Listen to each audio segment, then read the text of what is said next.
Hay una pregunta que todos nos hemos hecho alguna vez y es ¿por qué vino Jesús en aquel tiempo concreto? ¿Por qué ese tiempo? ¿Por qué ese de año? ¿Por qué ese mes? ¿Por qué ese día? Hay muchas razones que nosotros podemos encontrar históricamente. Si nos ponemos a estudiar, vamos a encontrar motivos por los cuales era un tiempo perfecto para que llegase el Mesías. Y podemos hablar de el idioma griego que dominaba toda aquella zona y con él se podía hacer la evangelización del mundo. Podemos hablar de que el Imperio Romano lo tenía todo unificado y era fácil llegar a cualquier sitio, era muy seguro viajar en aquellos tiempos. Había un vacío espiritual que la filosofía griega no había llenado con sus ideas y con su ateísmo. Y la gente necesitaba un mensaje de esperanza y de salvación. Entre estos otros motivos que podemos encontrar como razones históricas, pero realmente hay otros motivos. Por ejemplo, si vamos a la palabra de Dios, el libro de Daniel nos habla de una profecía de 70 semanas. Hay quien piensa que estudiando esa profecía nos llega el tiempo del cumplimiento del Mesías. Pero realmente no podemos llegar a comprender los motivos que Dios tiene y por qué Cristo vino en aquel tiempo y en aquel momento. Podemos leer Gálatas 4:4. Dice: cuando vino el tiempo, el cumplimiento del tiempo, Dios envió a su Hijo. Es decir, hay un tiempo especial que Dios utiliza para bendecir al mundo. Era un tiempo importante.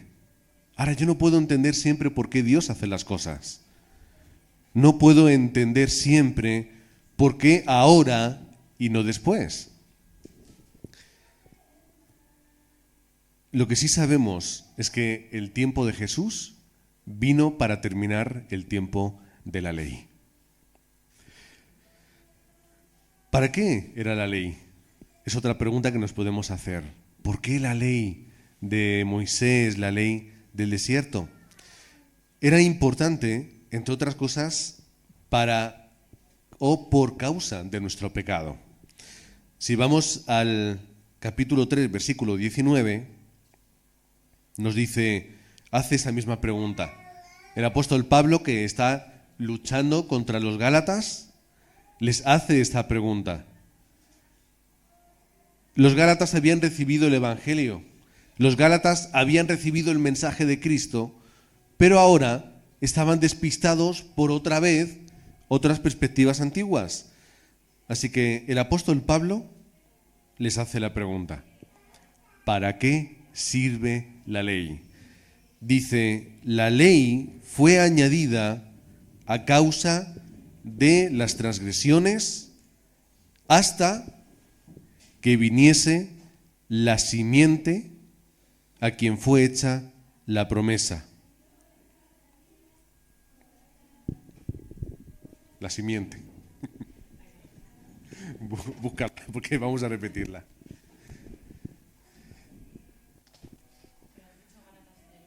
Gálatas 3, 19. 19. La simiente por la que fue hecha la promesa, es decir, la ley era importante hasta que viniese la simiente. Pero esa palabra que es difícil de traducir al inglés, que tendrá seguro que una traducción, ¿la has encontrado? Bien. Pues esa palabra que en español no utilizamos nunca, que es como decir, es como una semilla, ¿no? Es una semilla. Era importante, porque cuando viniese esa simiente, esa semilla, la ley iba a acabar. Y Pablo lo explica de esta forma. La ley, ¿para qué era importante? Pues también lo explica el apóstol Pablo en el versículo 24 del capítulo 3. Dice, de manera que la ley ha sido nuestro ayo, otra palabra que va a tener que buscar. Es decir, nuestro cuidador, nuestro tutor. aquel que nos guía. Es decir, la ley era una guía, ¿para qué? Para llevarnos a Cristo. Los que estéis viendo la palabra, vais a ir viendo todos estos versículos a fin de que fuésemos justificados por la fe. Es decir, en el versículo 24 nos dice que la ley era necesaria para llevarnos a Cristo. Así que el apóstol Pablo explica, toda la ley que vosotros estáis esforzando en volver a seguir, tiene como finalidad Cristo. Y habiendo Cristo, ¿para qué ya está la ley? ¿Cuál era la mayor imagen de Cristo en toda la ley? La Pascua. La Pascua era la mayor imagen de Cristo. Cuando había que sacrificar al cordero, ponerlo encima de las puertas, la sangre, y eso nos recordaba la salvación del pueblo de Dios en Egipto. La Pascua. Y esto era la imagen de Cristo. Así que toda la ley nos llevaba a ver a Cristo. Nos enseñaba que nosotros no podemos, que no somos capaces de hacer nada por nuestras fuerzas, de que yo no puedo alcanzarlo. El apóstol Pablo en Romanos lo explica, porque lo que era imposible para la ley, porque somos débiles, dice, al enviar a Cristo se hace posible. Porque yo soy débil, no puedo hacer las cosas bien. Me cuesta mucho conseguirlo. La ley fue dada además en el tiempo del desierto. ¿Por qué era importante la ley en ese tiempo? Porque el pueblo estaba separado de Dios en Egipto. En segundo lugar, eran idólatras. El pueblo de Dios era idólatra en Egipto. Porque no tenían fe, les faltaba fe. Porque no tenían gratitud. No tenían gratitud. Y finalmente eran rebeldes. Necesitaban una ley que les mostrase cuál era su estado. Y les mostrase cuál era la futura respuesta en Cristo, que iba a cubrirlo todo. Romanos también, capítulo 13, capítulo 6, Pablo lo explica. No hay nadie que sea justo. Y todos hemos pecado, por lo que la ley es imposible. ¿Para qué? ¿Qué nos muestra la ley? ¿Qué nos muestra la palabra de Dios? Que la ley nos muestra el pecado y el motivo de morir, pero la ley de Cristo nos muestra la vida que obtenemos en Él. Pablo quiere que ellos entiendan eso. Si vosotros volvéis a la ley, vais a morir en ese estado. Si vosotros vais a Cristo, vais a encontrar vida. Porque Cristo es el cumplimiento, Cristo es absoluto. Y finalmente la ley nos muestra otra cosa. Gálatas 3:22. La palabra de Dios dice, mas la Escritura dice, o lo vamos a ver en la Nueva Versión Internacional, la Escritura declara que todo el mundo es prisionero del pecado. Es decir, todo el mundo está encarcelado por el pecado. Por lo tanto, la ley nos demuestra y nos enseña cuál es nuestro estado, dónde estamos y cuáles son nuestras incapacidades, cuáles son nuestras miserias. Así que el tiempo de la ley era importante porque les hacía esperar a Cristo. Como yo no puedo, necesito a Cristo. Como yo estoy muerto en mis pecados, necesito al Mesías. Como yo sufro, necesito a Jesús, que es el Cristo. ¿Y cuál es la esperanza? El tiempo en el que Dios cumpliese el pacto. Por lo que, en segundo lugar, viene el tiempo de la simiente, el tiempo de la semilla, el tiempo de Cristo. Porque en primero era una promesa para todos.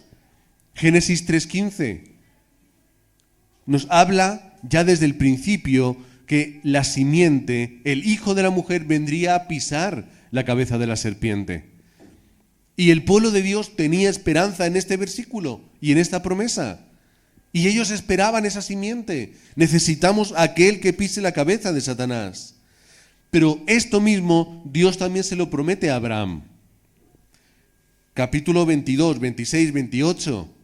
3 veces Dios le dice a Abraham: en tu simiente serán benditas y bendecidas todas las naciones de la tierra.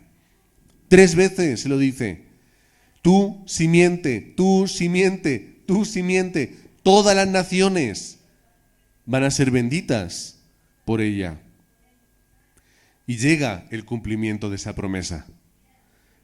Pablo lo va a explicar, no lo tengo que explicar yo, lo explica Pablo. 3:16, lo podemos ver todos. Dice: ahora bien, a Abraham fueron hechas las promesas. Las hemos leído, ya están hechas las promesas. Y a su simiente. Pero explica. No dice y a las simientes como si hablase de muchos, sino como de uno. Y a tu simiente, ¿la cual es? Cristo. Es decir, Pablo te está explicando la promesa de Abraham.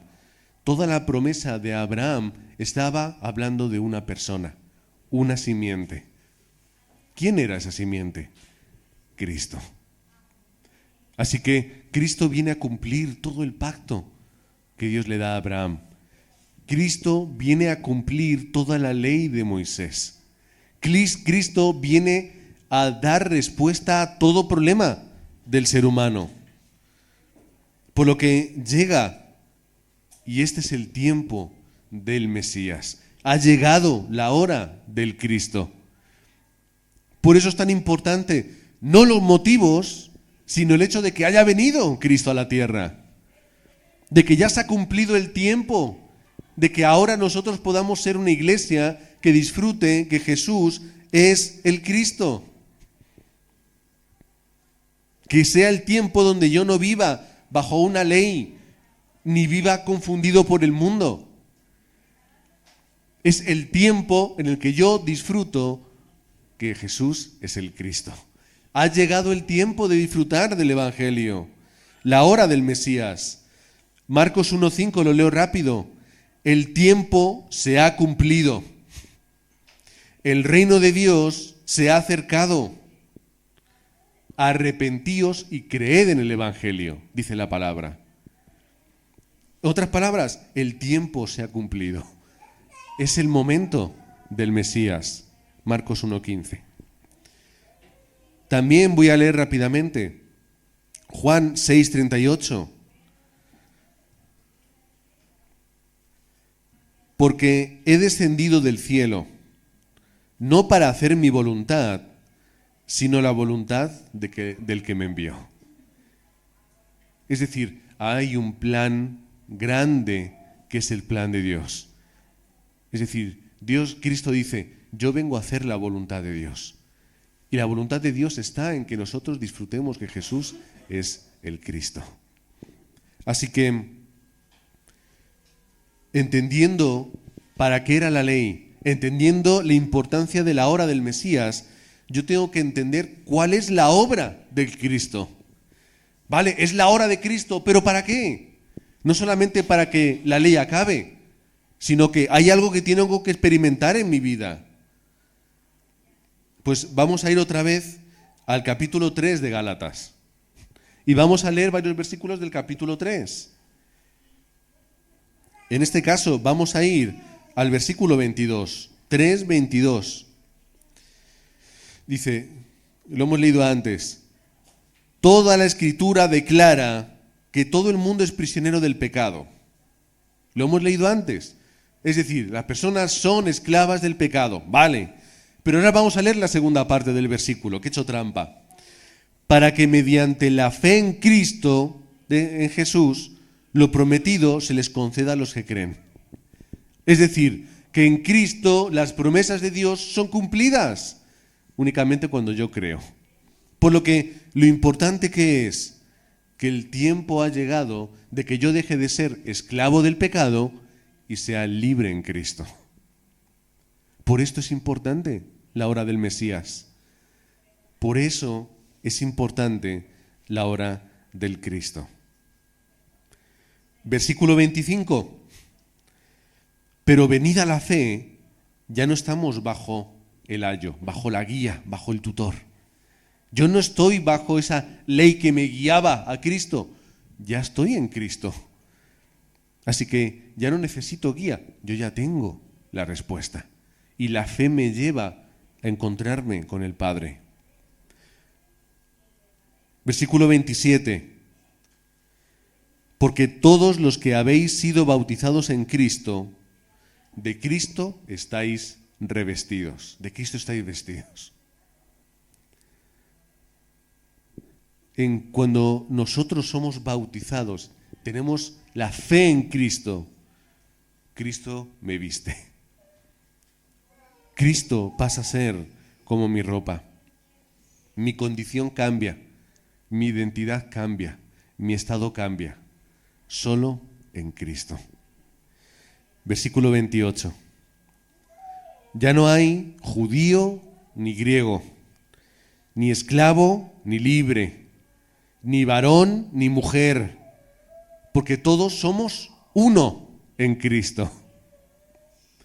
Y aquí podemos decir todas las nacionalidades que tenemos en la iglesia. Somos uno en Cristo. No hay diferencias entre unos y otros. Somos uno en Cristo. No hay motivos por los cuales diferenciarnos. Claro, el apóstol Pablo lo explica con un contexto y una idea. Lo importante no son los judíos y luego los demás. No, en Cristo todos somos iguales. Eso es lo importante. Porque además es una obra completa. Versículo 24. De manera que la ley ha sido nuestra guía para encontrarnos con Cristo.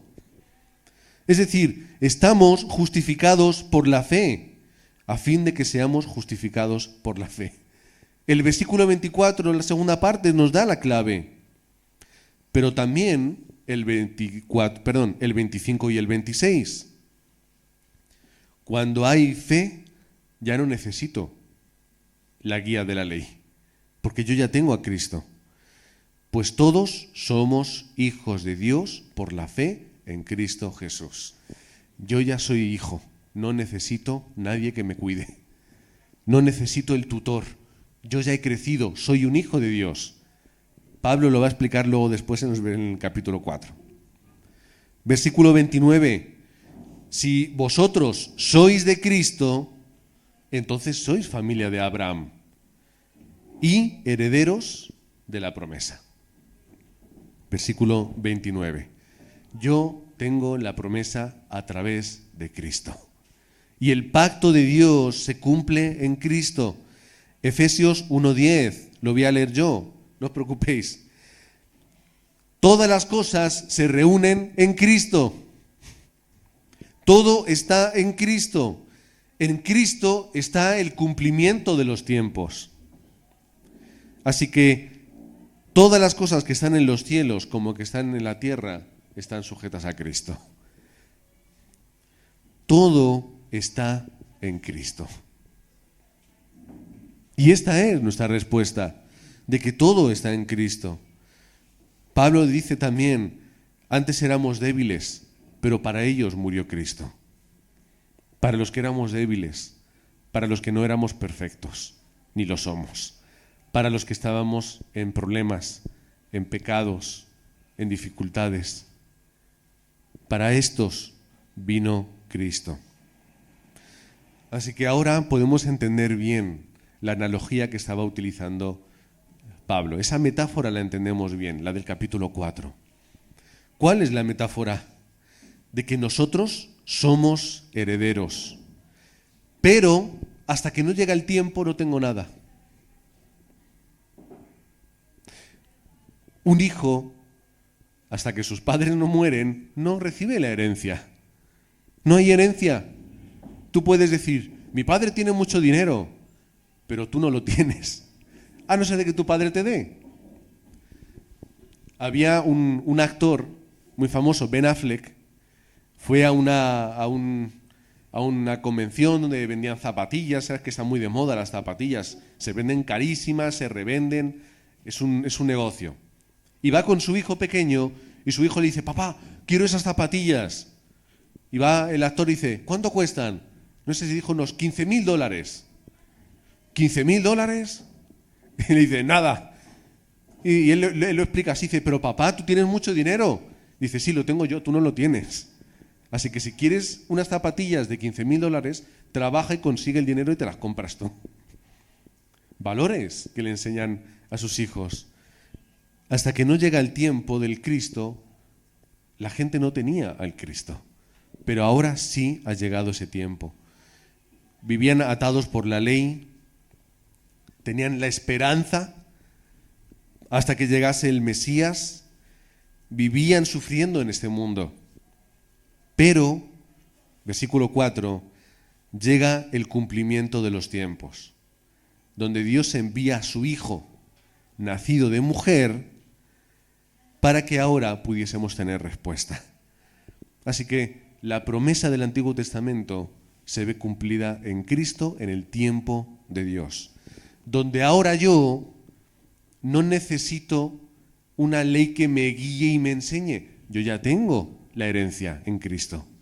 Tengo todo el poder y todas las bendiciones a mi alcance. Es la esperanza resuelta y el fruto que se recoge por fin de la cosecha. Versículos 5 y 6 del capítulo 4. Para que redimiese a los que estaban bajo la ley, a fin de que recibiésemos la adopción de ser hechos hijos. Y como sois hijos, dice la palabra, Dios envió a vuestros corazones el Espíritu del Hijo, el cual clama, Abba, Padre. Hasta ese punto, Dios habla de espíritu a espíritu y nos hace responder de esa forma, Abba, Padre. Que Abba significa Padre. Es decir, Padre, yo soy tu Hijo.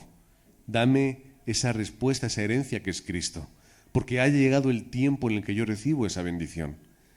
Y nosotros estamos en este tiempo. No soy esclavo, sino que soy hijo y heredero. Todo por medio de Cristo. Así que, hermanos, tenemos la bendición de que el tiempo ya llegó. El tiempo ya se cumplió. Y estamos en el momento de disfrutar de la herencia. Qué tonto sería tener una herencia en el banco y no utilizarla. Esto le pasa a la gente mayor. Hay gente mayor que durante su vida ha almacenado dinero y se mueren y ese dinero no lo han tocado. No sé por qué, se vuelven ávaros con el paso de los años. Ya no gastan. La gente mayor lo acumula todo. ¿Para qué lo tienes si no lo gastas? Hay un economista que dijo hace mucho tiempo una frase que muchos la han repetido. Dice, si cuando tú mueres tienes dinero en el banco, es que algo has hecho mal. Como diciendo, tienes que disfrutar lo que has conseguido y lo que tienes. No, es que mis hijos no. Disfruta lo que tienes. Deja de sufrir por el dinero cuando tienes en el banco mucho dinero. Disfrútalo, utilízalo, inviértelo, ofrenda, envía misioneros, levante iglesias, lleva remanentes, beca a los remanentes para que estudien y puedan crecer y llegar a la cumbre. ¿Pero para qué acumulas el dinero en el banco? ¿Qué estupidez es esa? No en mi tesoro. Tesoros guardados son una tontería. Las joyas guardadas en un cajón que nunca usamos son una tontería. El tesoro del Evangelio y el tesoro de Cristo, si no lo utilizo, es una tontería. Y ha llegado el tiempo en el que tenemos la herencia de Cristo, donde ya no tenemos que vivir bajo la ley ni bajo la obra del mundo, podemos ser libres en Cristo. Libres como hijos que han recibido una herencia. Así que, para terminar, volvemos al capítulo 4. Vamos al versículo 8 y 9. Dice, Ciertamente, en otro tiempo, no conociendo a Dios, servíais a los que por naturaleza no son dioses. En otro tiempo, sin conocer a Dios, servíamos a otras cosas que no eran el Evangelio, ni eran Dios, ni eran Cristo. Mas ahora, versículo 9, conociendo a Dios, o más bien siendo conocidos por Dios, buen enfoque, ¿cómo es que os volvéis de nuevo a los débiles y pobres rudimentos a los que os queréis volver a esclavizar? Una pregunta para los Gálatas. Yo sé que es un contexto concreto el que Pablo habla a los Gálatas, pero a veces no nos pasa lo mismo, que teniendo la herencia de Cristo vivimos como si no fuéramos herederos del Evangelio, que en vez de vivir libres hacia la evangelización del mundo, vivimos esclavos por la cultura, por la sociedad y por las imposiciones que nos ponemos.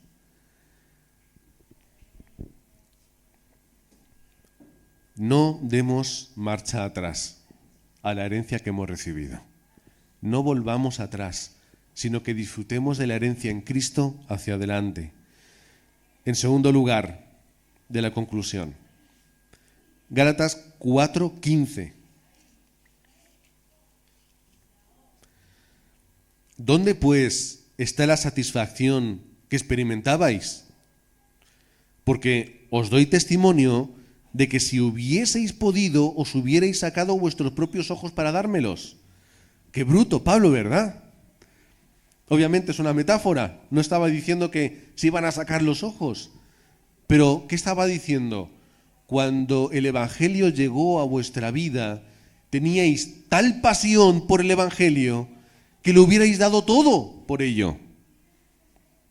Pero Pablo les pregunta otra vez, ¿qué os ha pasado?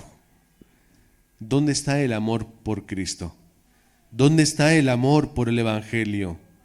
¿Dónde está la satisfacción de tener a Cristo en vuestra vida? ¿Dónde está?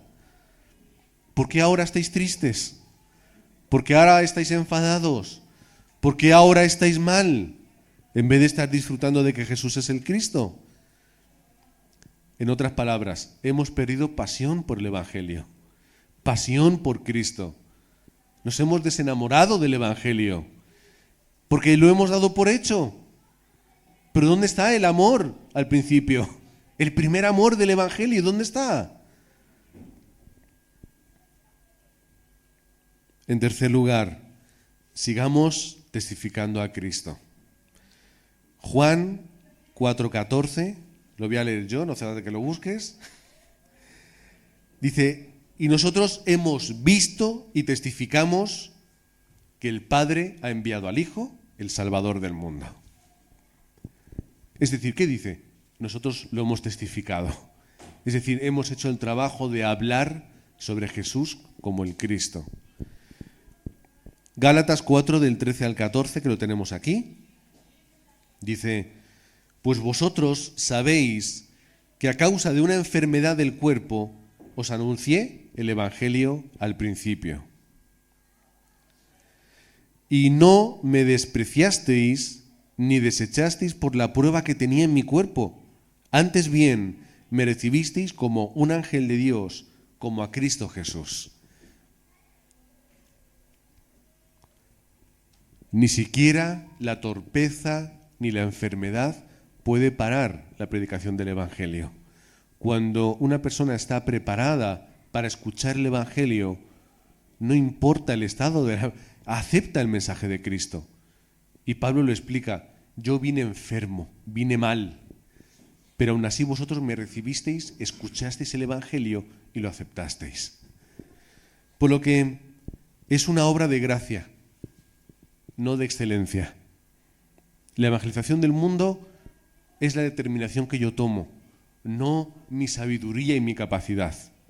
Es, Señor, utilízame tal y como soy, como estoy, porque Dios obrará con su gracia. Y Pablo lo explica aquí. No tuvisteis en cuenta cómo yo estaba, cómo yo venía, cuáles eran mis dificultades, pero escuchasteis a Dios. Y finalmente el apóstol Pablo a Timoteo le dice: quien dio su vida como rescate por todos. Este testimonio Dios lo ha dado a su debido tiempo. Y para proclamarlo me nombró a mi apóstol. Y digo la verdad y no miento. Dios me hizo maestro de los no judíos para enseñarles la verdadera fe. A Pablo, a Timoteo. Ha llegado el tiempo del evangelismo. Ha llegado el tiempo de dar testimonio de que Jesús es el Cristo. Y la Navidad es esto. Esto es el mensaje de la Navidad. Que Cristo marca un antes y un después, no solamente en el calendario, sino en la historia de la humanidad, en el estado espiritual del mundo. Cuando Cristo viene a la tierra, muere y resucita, la obra de Satanás queda derrotada por Cristo. Nosotros tenemos la oportunidad de, a través de Cristo, ir directamente hacia Dios. No necesito otras cosas. No necesito a nadie. Cristo es suficiente. Cristo lo es todo. Así que en tiempo de Navidad vamos a celebrar la Navidad, pero vamos a celebrar que Cristo es el cumplimiento de la promesa de Dios al mundo. De que un bebé iba a nacer de mujer para pisar y aplastar la cabeza de Satanás. Y eso, para mí, es un motivo de celebración. Para mí es un motivo de estar juntos y decir feliz Navidad. Ha llegado la promesa. Ha llegado el príncipe de paz, ha llegado el rey de nuestra vida. Por lo que aprovechad este tiempo para celebrar y para predicar y dar testimonio de Cristo. Y para aprender de los Gálatas. No volváis atrás, id hacia adelante. Mirar hacia la meta. El próximo domingo será el 1 de 2026. ¿No podemos aprovechar este tiempo para tomar nuevas metas, nuevos objetivos, nuevos propósitos? Pues tomemos los que Pablo nos presenta. Disfrutad la herencia de Cristo y dejad lo otro hacia atrás. No miréis atrás, mirad hacia adelante. Amén. Padre, te queremos dar gracias porque el tiempo del cumplimiento de la promesa ha llegado. Llegó hace 2000 años y sigue siendo absoluta, sigue siendo necesaria, lo sigue siendo todo para mi vida. Gracias, Padre, porque en Cristo tenemos todos los tesoros imaginables del mundo. Cristo es nuestro mayor tesoro, nuestra mayor herencia. Padre, tú que tienes el poder para gobernar, el poder para hacer, el poder para deshacer, danos el poder, Padre, y la capacidad para ser esos hijos que cumplen con tu propósito. Que no seamos, Padre, hijos que viven para sí mismos, sino que vivamos por y para ti. Oramos en el nombre del Señor Jesucristo. Amén.